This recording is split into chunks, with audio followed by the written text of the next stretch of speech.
ఏంటి ఈ బిత్తల స్వామి వారిని స్త్రీలు వస్త్రాలు లేకుండా వెళ్లి ఆలింగనం చేసుకునేవారా?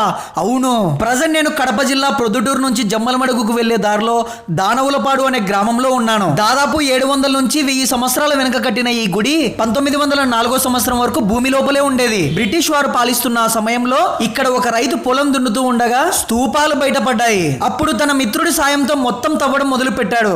అప్పుడు ఏకంగా ఈ గుడే బయటపడింది. తర్వాత ఇక్కడ కొంతమంది ముసలి వాళ్ళు ఈ జైన మతం 20 వాడోవైన పార్శ్వనాథుని ప్రార్థించడం మొదలు పెట్టారు. తర్వాత యువతులు కూడా కొలవడం మొదలు పెట్టారు. ఒకరోజు పిల్లలు పుట్టని ఒక స్త్రీ ఇక్కడికి వచ్చి ఈ బావిలో స్నానం చేసి తన వస్త్రాలన్నీ తీసేసి స్వామివారిని ఆలింగనం చేసుకొని తనకు పిల్లలు పుట్టాలని కోరుకుందంట.